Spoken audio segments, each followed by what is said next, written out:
speaking of fish farm, di ba ang karamihan po dito, Mayor, sa pina-flash ko po ngayon, ay pinagsama-samang mga pangalan nyo ni Guo Huaping o Alice Guo.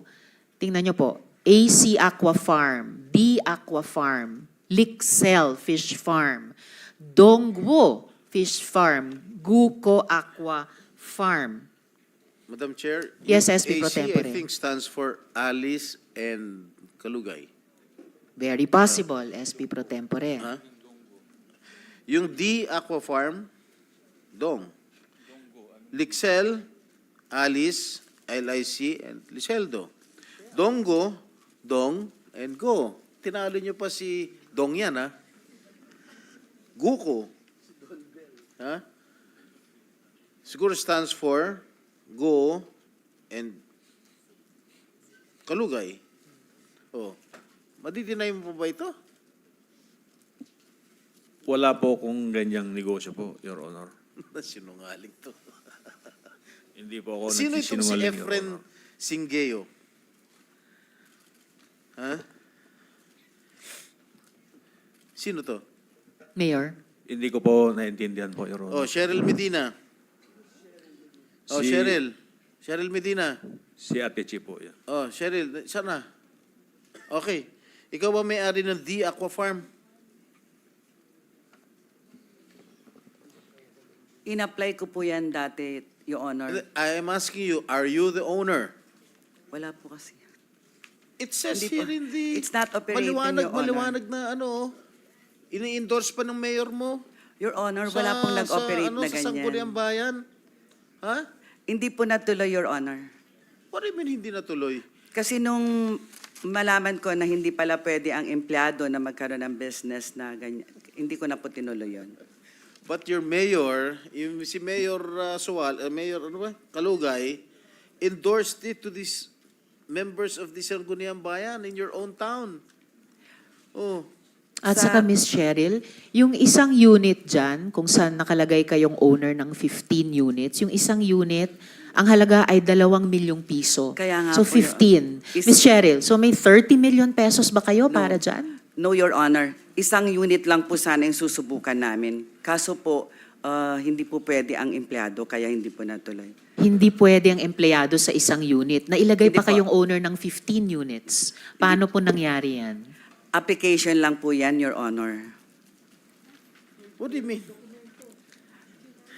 This is an official document, Madam Cheryl. Yes po, Your Oh. Honor.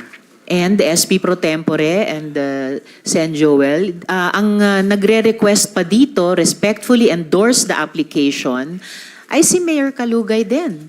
Ang, kumbaga, ang chief executive mo dun sa inyong munisipyo. Mayor, hindi ba itong lahat ng mga pangalang ito, pati yung D Aqua Farm na may 15 units, si Cheryl Medina sa Bakiwen, ay talagang mukhang pinagsamang mga pangalan nyo ni Guo Huaping, Mayor? Mic nyo po. Hindi ko po alam, Your Honor, po na ganyan po yung mga... Nako, Mayor, a little more honesty po. You are under oath. Isang related question kay Madam Chair, Senator I'll ask Joel. Miss Cheryl. Kasi, Miss Cheryl, sabi mo kanina, ikaw ang nag-facilitate ito, ikaw ang nag-apply, ikaw ang nasa official document, Madam. So, what are you telling us? Alam mo, before you answer, no, I just want you to know this. Hindi ka sasagipin ng sino mang nasa paligid mo. Ang sasagip sa iyo yung magsasalabi ka ng katotohanan. Sige, anong participation mo dito? Bakit ikaw ang owner? Wala ka naman kamong ganong kalaking pera, pero nandyan yung pangalan mo. Yes po, Your Honor. Ako po yung nag-apply talaga po. Hindi ka inutusan ni Mayor ng maging dami. Hindi po talaga, Your Honor. Sinong nakaisip nito? Ikaw talaga? Yes po, Your Honor. Ikaw ang nakaisip nito. So ito, pag involved to, ikaw ang kukulong namin dito. Yes po, Your Honor. So ikaw nakaisip. Yes po, Your Walang tumulong sa yung mag-isip. Wala po, Your Honor. Pero ini-endorse ka ng mayor mo. Kasi Hindi ka tinutulungan ng mayor mo. hihingi po talaga kasi ng endorsement sa Mayor, Your Honor. Nagkataon lang to lahat. Isa lang po kasi yan, Your Honor. Yung unit na yon, 15 po yung ia-apply. Pero ang balak ko po sana, isa lang po, Your Honor. So ikaw lahat ang nakaisip nito?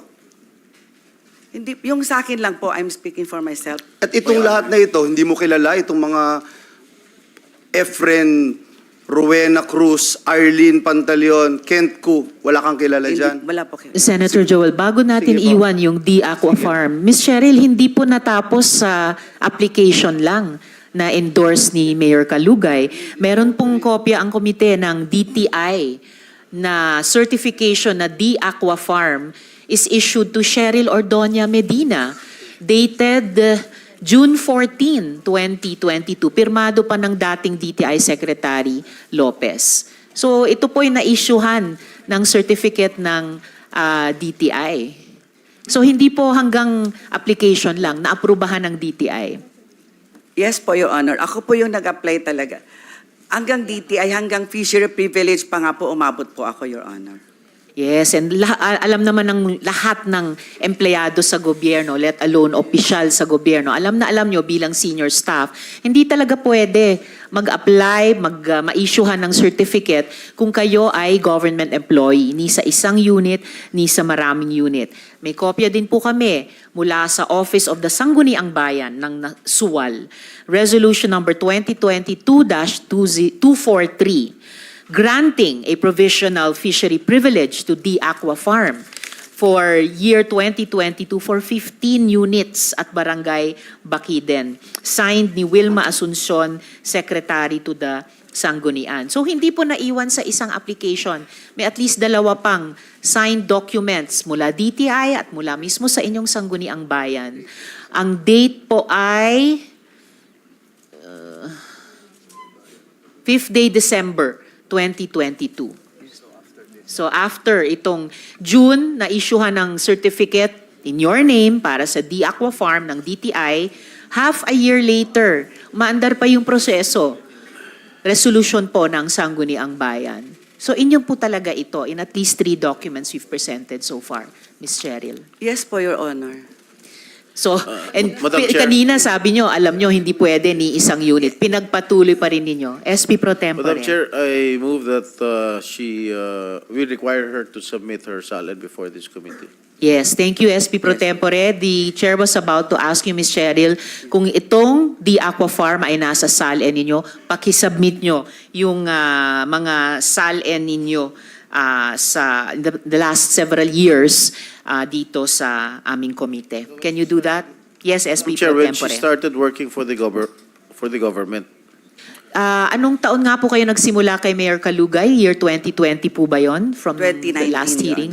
From 2019. So can you please submit your mga SALN mula 2019 hanggang yung pinaka-recent na submission ninyo? Yes po, Your Honor. and I surmise, salamat. Yes, Madam SP Pro Chair, Tempore. that itong mga negosyo nitong sila Mayor, nila Alice, I surmise that itong mga businesses ito, front lang to for possible money laundering purposes. Ms. Cheryl. Pakiulit po, Your Honor. SP Pro Tempore. Well, no, hindi naman. I think the SP Pro Temp is asking if you know all about the business interests of your principal. No, Your Honor. You have no idea. Wala po, Your Honor. Hindi mo nakikita kahit kailan o naririnig si Guo Huaping, si Alice Guo sa Suwal? Nakita ko po, Your Honor. Madalas? Madalas. Hindi naman po ganun kadalas, Your Honor. Hindi madalas I'm sorry. Sige lang. Miss Cheryl, mas madami pang alam yung ordinaryong tao sa Suwal kaysa sa'yo. Wag mo kaming ganyanin. Kasi lahat ng natanong namin doon, alam. Ikaw Yes po, Your Honor. So Pumupunta ngayon, po siya alam mo doon. na rin. Alam mo na. Ang point ko lang, sabihin mo sa amin dito, ano pa ang alam mo other than lagi mo silang nakikita, lagi mo silang magkasama, alam na alam mo, hindi ka nagugulat sa mga litrato na pinakita ni Senator Jinggoy, Senator Risa, hindi ka na nagugulat kasi alam mo na lahat yan eh. Ang tanong namin sa iyo yun, anong alam mo sa mga business interest nila? Sa business interest po, wala po talaga, Your Honor. Romantic interest lang ang alam mo. Hindi ko po kasi nakikita na ganun eh. Naniniwala ka na may relasyon sila? Wala po, Your Honor. Naniniwala po akong wala. In Maniniwala fact, kang wala. Ms. Cheryl, at ito, mabigat, babalikan natin yung una naming mga tanong kina Mayor. In fact, may nakuha po kaming impormasyon na kayo mismo ang nagsabi sa kanila na girlfriend ni Mayor Kalugay, si Guo Huaping. Bukod pa dyan, kinwento nyo pa raw sa kanila na may anak silang dalawa. Ay, wala po. Anong masasabi nyo po tungkol dito? Ay, wala po, Your Honor, wala po. Okay, you are under oath Yes reminding po, Your you. Honor. Miss Cheryl, ibig sabihin hindi lang kayo ang pina-fact find namin dito.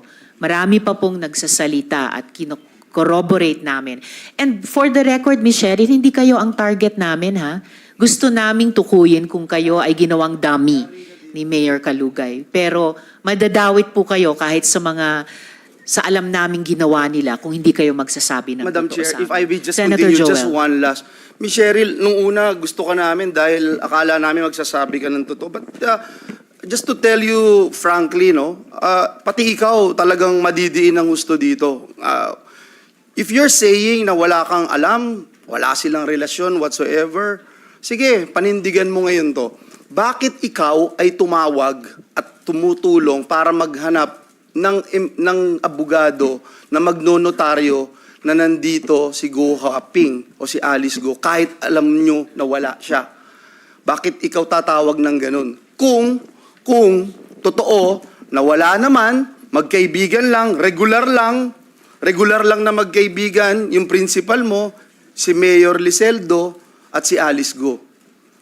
You will walk the extra mile of looking for a lawyer that could actually notarize a public document, whether or not nandito o wala yung principal? Why would you do that?